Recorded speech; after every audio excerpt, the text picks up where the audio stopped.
What's up, guys? It's Cameron. Got some stuff going on today that you might want to see. So I'm at a house in Simpsonville, and the customer is complaining about some rot in the floor, obviously, because there's that going on. But they also say that the floor is a little springy. And it is, it most definitely is. The reason for that is they've got a 2x8 span 14 feet. And that's a little much for a floor joist. You really want to be about 7 or 8 feet max on a floor joist. So, especially a 2x8.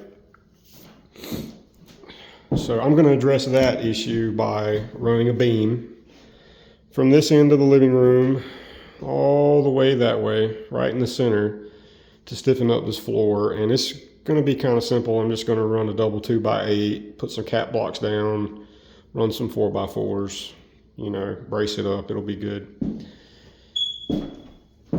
The main problem here that I kind of want to, this is the whole reason I'm making this video. All right. They got moisture issues, and the reason is because they didn't have a moisture barrier. So I believe Carolina Foundation Services came in and put this moisture barrier down a few days prior to me getting here. And this house is 25 years old, and I don't think it ever had a moisture barrier, not in that amount of time. So bad things happen when you don't put a moisture barrier underneath the house. So let's go over this area right here. So this is questionable because there's a window here, and water could have came in through the window, but there's no evidence of that. You know, the seal, the drywall, everything looks good. I mean, looks good to me. But this floor, oh man, it's bad. It is real bad. And we have areas that are not anywhere near a water source, which was this one area I've already cut out here. It was really, really bad. Got some areas here that are just really, really bad. I'm honestly scared to step on it. And I think the root cause of that was there was no moisture barrier put underneath this house. I mean, not at all. We've got moisture issues over here. And I know sometimes, you know, folks have animals in the house and they pee and poop everywhere and you get stuff like that. But this is a large area that just doesn't look like that. I've dealt with that kind of damage before, and this is kind of strange. So I really believe no moisture barrier for 20 years will cause your subfloor to rot. I really do. I just wanted to share that with you guys. My job today is I'm going to be pulling all the nails, and I'm going to remove all the subfloor. I'm going to cut around the edge of every wall, and we're going to pull all this subflooring up. I have to come back with 2x8 block-in and install block-in, so we'll have a seam here that is supported all the way around each wall. There'll be a lot of work to do yet, but one more thing that I wanted to run by you guys. Check this out. This is a load-bearing wall. This wall goes all the way up to the second story,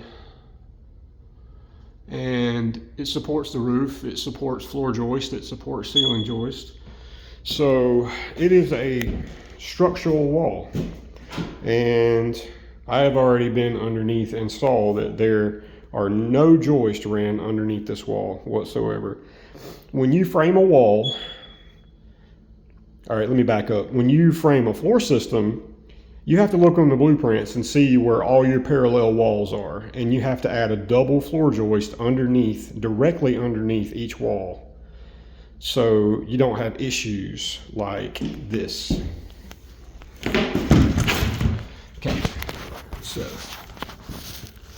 planing out nice and flat across the floor, and Boom. We're roughly an inch down, just right here where the wall is. And that's what happens when you don't run a floor joist underneath your wall. It just goes back to the old saying, you do things right the first time and you won't have problems with this. So that's going to be part of my scope of work here, is to get 2 joists underneath this wall, and we're also going to run some posts and cap blocks down to support that, because that's just a ton of weight for there to be absolutely nothing supporting it.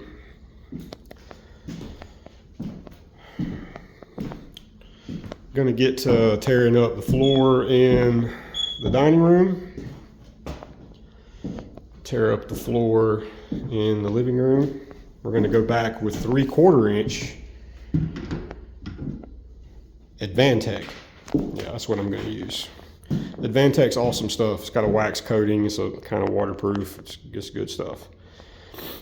I don't really know why that they put 5/8 subflooring in this house. Maybe that's just the way they were doing it 25 years ago, but just you know, obviously you want thicker subflooring. Anyways, also, even with the subfloor in bad shape, I wanted to note that if you come down here and take a close look at the floor joist, they're in pretty bad shape too. They're still solid, but the dry rot is there, and that's just one joist. So I would imagine that probably everything under this house is in that kind of shape.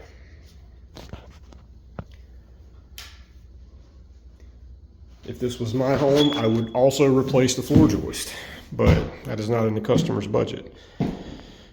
So what we're going to do is just run a beam there, and that should save them from any further issues.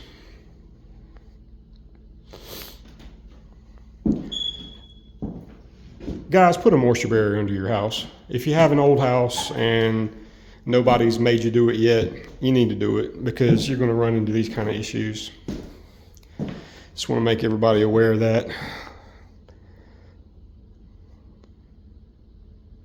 Got a job ahead of me here, but I'm excited to get it fixed up for these folks. All right, guys. Well, like I said, if you ever question a moisture barrier, it's well worth the money to go ahead and have one put in. So, have a good day.